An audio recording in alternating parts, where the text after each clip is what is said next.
Hello दोस्तों। Good evening, नमस्कार। आप सभी का एक बार फिर से बहुत बहुत स्वागत है आप सभी के अपने यूट्यूब चैनल परीक्षा की शिक्षा में।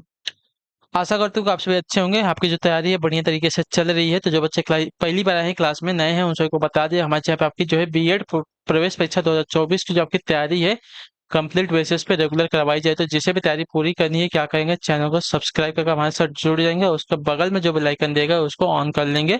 इतना करके आप हमारे परिवार का हिस्सा हो जाइए। उसके बाद आगे देख लीजिए, क्लास का जो समय है, जीके जीएस की जो क्लास है सुबह 10 बजे डेली हमारे चैनल पर देखने को मिलती है। रीजनिंग की जो क्लास है दोपहर को 1 बजे देखने को मिलती है। कला वर्ग की जो क्लास है शाम को 4 बजे, और हिंदी की जो क्लास है आपको शाम को 7 बजे हमारे चैनल पर देखने को मिलती है।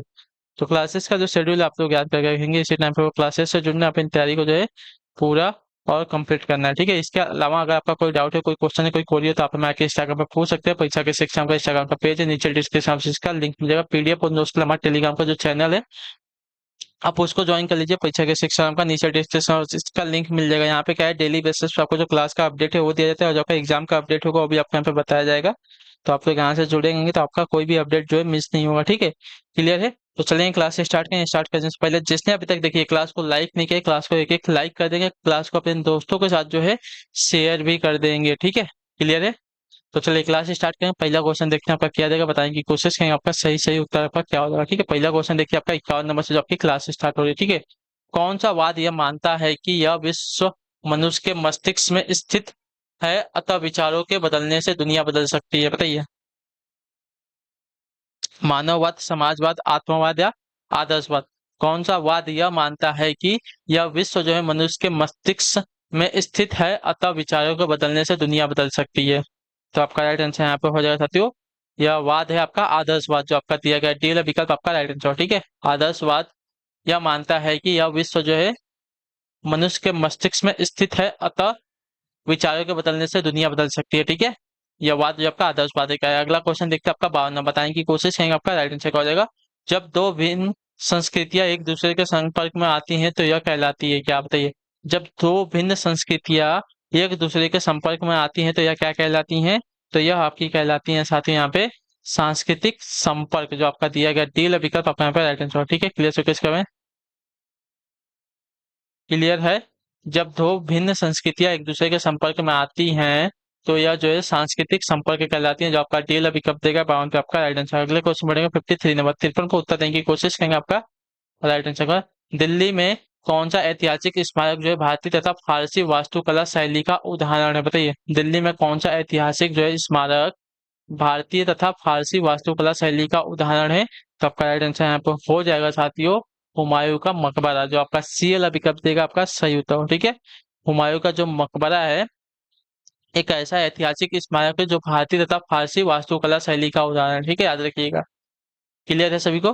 चलिए अगला क्वेश्चन देखते हैं आपका। और आपसे भी पूछा है कि हुमायूं का मकबरा कहाँ पे स्थित है, तो दिल्ली में, याद रखिएगा। ठीक है, निम्नलिखित नीति निर्देशक सिद्धांतों में से वह सिद्धांत कौन सा है जिसे गांधीवादी सिद्धांत कहा जाता है? बताइए। निम्नलिखित नीति निर्देशक सिद्धांतों में से वह सिद्धांत कौन सा है जिसे गांधीवादी सिद्धांत कहा जाता है? तो आपका राइट आंसर यहाँ पर हो जाएगा साथियों स्वशासन के प्रभावी एकलों के रूप में ग्राम पंचायतों का संगठन, जो आपका दिया गया यहाँ पे बी वाला विकल्प आपका राइट है। स्वशासन के प्रभावी एकलों के रूप में ग्राम पंचायतों का संगठन, जो आपका नीति निर्देशक सिद्धांतों में से वह सिद्धांत है जिसे गांधीवादी सिद्धांत कहा जाता है। याद रखिए। ठीक है, स्वशासन के प्रभावी एकलों के रूप में ग्राम पंचायतों का संगठन। ठीक है, क्लियर सबको इसके बारे में। चलिए अगले क्वेश्चन पर बढ़ेंगे। आपका देखेंगे 55 नंबर, बताने की कोशिश करेंगे आपका राइट आंसर हो जाएगा। भारत में पंचवर्षीय योजना की संकल्पना प्रस्तुत की गई थी कब? बताइए। किसके द्वारा पूछा है? ठीक है, भारत में पंचवर्षीय योजना की संकल्पना प्रस्तुत की गई थी किसके द्वारा? इसका राइट आंसर क्या हो जाएगा, बताने की कोशिश करेंगे जल्दी से। तो आपका राइट आंसर यहाँ पर हो जाएगा तो जवाहरलाल नेहरू के द्वारा, जो आपका बी विकल्प देगा आपका राइट आंसर। ठीक है, भारत में पंचवर्षीय योजना की संकल्पना प्रस्तुत की गई थी जवाहरलाल नेहरू के द्वारा। अगला क्वेश्चन देखते हैं आपका 56 नंबर उत्तर देने की कोशिश करेंगे आपका राइट आंसर का। निम्नलिखित में से वह कौन सा भारत के आर्थिक नियोजन का उद्देश्य नहीं? बताइए। निम्नलिखित में से कौन सा जो है भारत के आर्थिक नियोजन का उद्देश्य नहीं है? तो भारत के आर्थिक नियोजन का उद्देश्य जो दिया गया यहाँ पे जनसंख्या वृद्धि नहीं है। ठीक है, बाकी औद्योगिक वृद्धि, आर्थिक वृद्धि और रोजगार सृजन ये सभी जो है भारत के आर्थिक नियोजन का उद्देश्य है, लेकिन जनसंख्या की वृद्धि जो है इसका उद्देश्य नहीं है। तो जो आपका दिया गया यहाँ पे ये वाला विकल्प आपका यहाँ पे राइट आंसर होगा। ठीक है, चलिए अगले क्वेश्चन बढ़ेंगे आपका। देखिए 57 नंबर, बताने की कोशिश करेंगे आपका सही उत्तर क्या हो जाएगा। अंतरराष्ट्रीय व्यापार में डंपिंग का अर्थ क्या बताइए, अंतर्राष्ट्रीय व्यापार में डंपिंग का अर्थ क्या होता है, बताइए जल्दी जल्दी, इसका सही उत्तर क्या हो जाएगा। तो देखिए, अंतर्राष्ट्रीय व्यापार में डंपिंग का अर्थ होता है वास्तविक उत्पादन लागत से कम दाम पर माल का निर्यात करना, ठीक है। वास्तविक उत्पादन में जो लागत लगी है, जो पैसा लगा है, उससे से कम दाम पर जो है माल को बेच देना, यानी कि निर्यात कर देना, उसको जो है अंतर्राष्ट्रीय व्यापार में क्या कहते हैं, डंपिंग कहते हैं। तो जो आपका ए अभी कब देगा 57 पे आपका सही उत्तर होगा, ठीक है। अगले क्वेश्चन बढ़ेंगे, 58 नंबर है, बताने की कोशिश करेंगे साथियों। सही उत्तर निम्नलिखित में से किस ज्वालामुखी को भूमध्य सागर का प्रकाश स्तंभ कहा जाता है, बताइए। निम्नलिखित में से किस ज्वालामुखी को जो है भूमध्य सागर का प्रकाश स्तंभ कहा जाता है। तो आपका राइट आंसर यहाँ पर आती है स्ट्राम्बोली को, जो आपका दिया गया यहाँ पे सी विकल्प आपका राइट आंसर, ठीक है। स्ट्राम्बोली को जो है भूमध्य सागर का प्रकाश स्तंभ कहा जाता है, ठीक है। ज्वालामुखी है स्ट्राम्बोली, जिसको जो है भूमध्य सागर का क्या, तो प्रकाश स्तंभ कहा जाता है, इतने याद रखिएगा, ठीक है। क्लियर से इसके बारे में। चलिए अगले क्वेश्चन पढ़ेंगे, आपका देखिए 59 नंबर, बताइएगा राइट आंसर क्या हो जाएगा आपका। पूछा क्या गया है, निम्नलिखित में से कौन सी नदी जो है ज्वारनद मुख का निर्माण करती है, बताइए। निम्नलिखित में से कौन सी नदी जो है ज्वारनद मुख का निर्माण करती है। तो ज्वारनद मुख का निर्माण करने वाली नदी जो है यहाँ पे आपकी हो जाएगी नर्मदा नदी, जो आपका सी वाला विकल्प देगा सही उत्तर होगा, ठीक है। क्लियर से क्वेश्चन है, नर्मदा नदी जो है आपका ज्वारनद मुख का निर्माण करती है, ठीक है। क्लियर से इसके बारे में।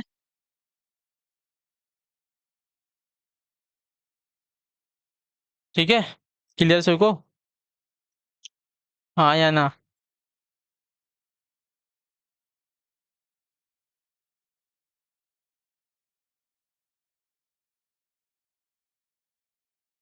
एक मिनट, ठीक है। और मैंने कल इसी के बारे में आपसे पूछा था ना, कि जो आपका कौन सा,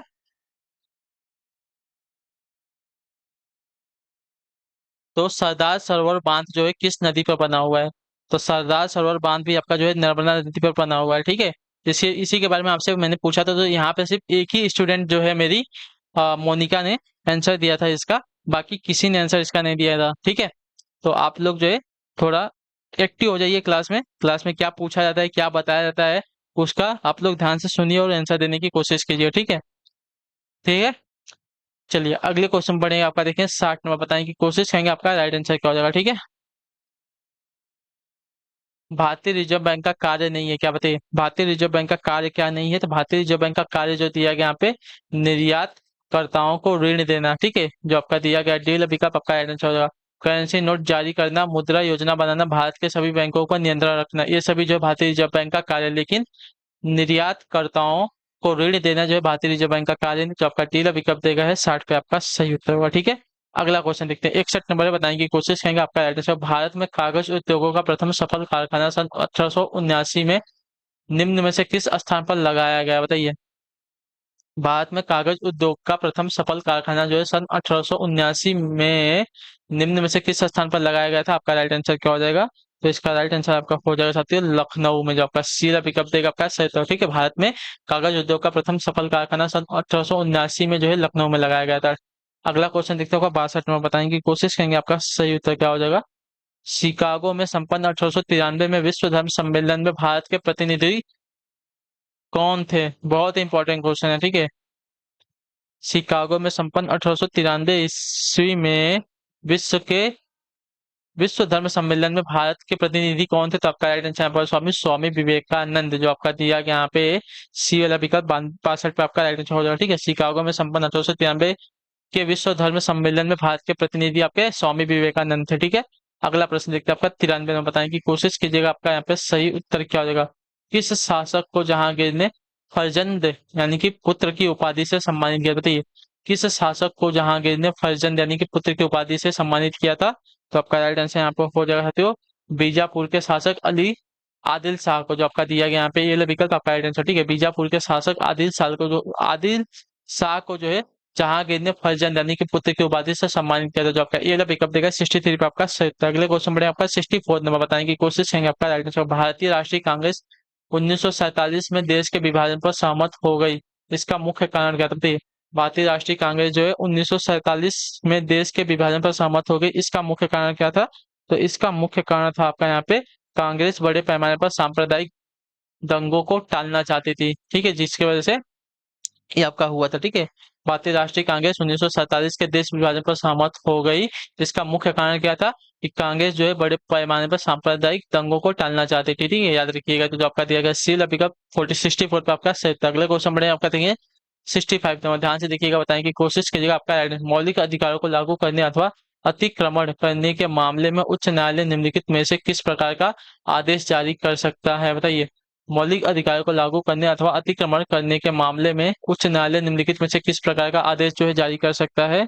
तो आपका राइट आंसर यहाँ पे हो जाएगा साथियों, अधिकार परीक्षा का, परमादेश व प्रतिषेध का, बंदी प्रत्यक्षीकरण व उत्प्रेष लेखा, ये सभी का कर सकता है। तो जो आपका दिया गया डी विकल्प आपका यहाँ पर राइट आंसर, ठीक है। मौलिक अधिकार को लागू करने अथवा अतिक्रमण करने के मामले में उच्च न्यायालय जो है अधिकार परीक्षा का, परमादेश व प्रतिषेध का, बंदी प्रत्यक्षीकरण व उत्प्रेष लेख का, ये सभी जो है आदेश को जारी कर सकता है। तो जो आपका दिया गया यहाँ पे डी विकल्प आपका राइट आंसर होगा, उपरोक्त सभी। अगला क्वेश्चन देखते हैं आपका 66 66 को उत्तर देंगे राइट आंसर का।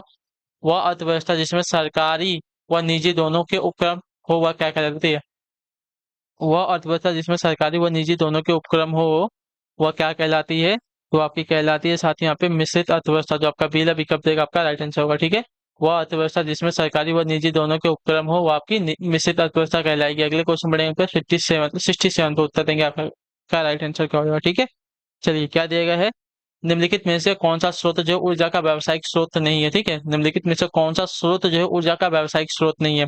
पेट्रोलियम, परमाणु ऊर्जा, प्राकृतिक गैस या बायोगैस। तो ऊर्जा का क्या बोलते हैं, ऊर्जा का कौन सा स्रोत जो आपका व्यावसायिक स्रोत नहीं है, तो बायोगैस, ठीक है। बायोगैस जो आपका ऊर्जा का क्या है, व्यावसायिक स्रोत नहीं है। तो जो आपका दिया गया यहाँ पे डी विकल्प आपका सही उत्तर होगा, ठीक। चलिए अगला क्वेश्चन देखते हैं आपका 68 नंबर, 68 पे बताने की कोशिश करेंगे आपका राइट आंसर। राष्ट्रपति पद का चुनाव संचालित किया जाता है किसके द्वारा, बताइए। राष्ट्रपति पद का चुनाव जो है संचालित किया जाता है किसके द्वारा। तो आपका राइट आंसर यहाँ पे हो जाएगा साथियों, निर्वाचन आयोग के द्वारा। जो आपका दिया गया यहाँ पे सी विकल्प आपका सही उत्तर होगा, ठीक है। राष्ट्रीय पद का निर्वाचन सॉरी राष्ट्रपति पद का चुनाव जो है संचालित किया जाता है निर्वाचन आयोग के द्वारा। अगला प्रश्न देखिए 69 नंबर, बताने की कोशिश करेंगे आपका सही उत्तर। विकासशील देश वह देश है जिसमें क्या होता है। विकासशील देश वह देश है जिसमें क्या होता है। तो विकासशील देश वह देश है जिसमें वर्तमान मूल्यों पर बढ़ता हुआ जीएनपी होता है। जो आपका दिया गया यहाँ पे बी विकल्प आपका राइट आंसर। विकासशील देश वह होता है जिसमें वर्तमान मूल्य पर बढ़ता हुआ जीएनपी होता है, ठीक है। तो जो आपका बी विकल्प देगा 69 पे आपका राइट आंसर। 70 नंबर है, बताने की कोशिश करेंगे आपका सही उत्तर क्या हो जाएगा। भारत में किसके चुनाव में अनुपातिक प्रतिनिधित्व चुनाव प्रणाली अपनाई जाती है, बताइए। भारत में किसके चुनाव में अनुपातिक प्रतिनिधित्व चुनावी प्रणाली अपनाई जाती है। तो आपका राइट आंसर होगा राष्ट्रपति के चुनाव में। जो आपका डी विकल्प देगा आपका राइट आंसर, ठीक है। भारत के राष्ट्रपति के चुनाव में आपका अनुपातिक प्रतिनिधित्व चुनाव प्रणाली को अपनाई जाती है, ठीक है। अगला आपका देखिए 71 नंबर, 71 पे बताने की कोशिश करेंगे आपका सही उत्तर क्या हो जाएगा, ठीक है। शेर शाह का मकबरा कहाँ पर स्थित, बताइए। शेर शाह का मकबरा कहाँ पर स्थित है। दिल्ली में है, सासाराम में है, लाहौर में है, अजमेर में। तो शेर शाह का मकबरा आपका सासाराम में है। जो आपका बी विकल्प देगा है 71 पे आपका राइट आंसर होगा, ठीक है। अगला आपका है 72 नंबर, बताने की कोशिश करेंगे सही उत्तर। किस हड़प्पा स्थल से चावल उगाने के साक्ष्य सूचित हुआ है, बताइए। किस हड़प्पा स्थल से चावल उगाने के साक्ष्य सूचित हुआ है। तो आपका राइट आंसर यहाँ पे हो जाएगा साथियों, रंगपुर से। जो आपका दिया गया यहाँ पे सी विकल्प आपका राइट आंसर, ठीक है। रंगपुर से जो है चावल उगाने के साक्ष्य सूचित हुए हैं, जो कि कहाँ का, हड़प्पा का स्थल है, ठीक है, रंगपुर। जो आपका दिया गया सी विकल्प आपका सही उत्तर। अगला क्वेश्चन देखते हैं आपका 73 नंबर, बताने की कोशिश करेंगे आपका राइट आंसर। भारतीय राष्ट्रीय कांग्रेस के प्रथम अध्यक्ष कौन थे, बताइए। भारतीय राष्ट्रीय कांग्रेस के प्रथम अध्यक्ष कौन थे।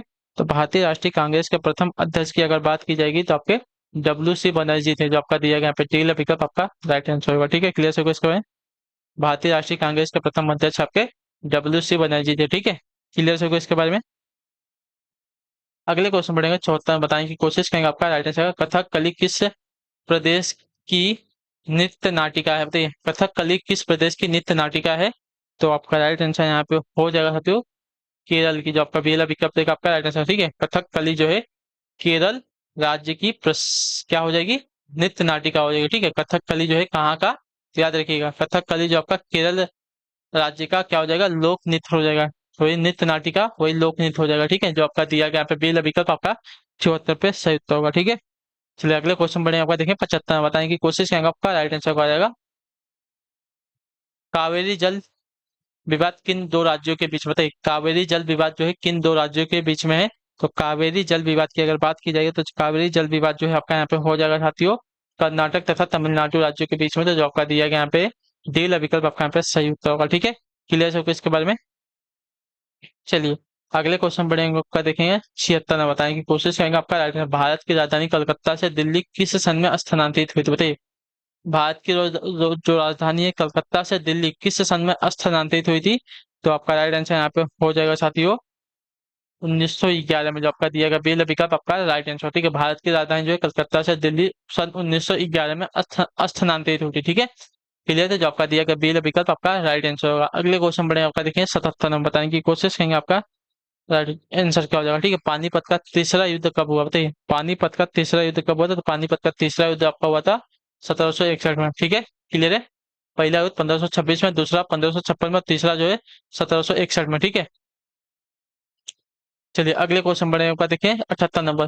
किस राज्य विधानमंडल में अधिकतम कितने किसी राज्य विधानमंडल में कितने अधिकतम संख्या सदस्य हो सकते हैं। ठीक है, किसी राज्य विधानमंडल में अधिकतम कितने सदस्य हो सकते हैं। तो आपका राइट आंसर यहाँ पे हो जाएगा साथियों 500। जो आपका दिया गया सी विकल्प आपका सत्य। ठीक है, किसी राज्य विधानमंडल में अधिकतम जो है कितने, तो 500 सदस्य हो सकते हैं। अगला प्रश्न आपका 79 नंबर बताने की कोशिश करेंगे, ध्यान से देखकर उत्तर देंगे। राइट आंसर होगा भारत में नागरिकता किस सिद्धांत पर आधारित होती है, बताइए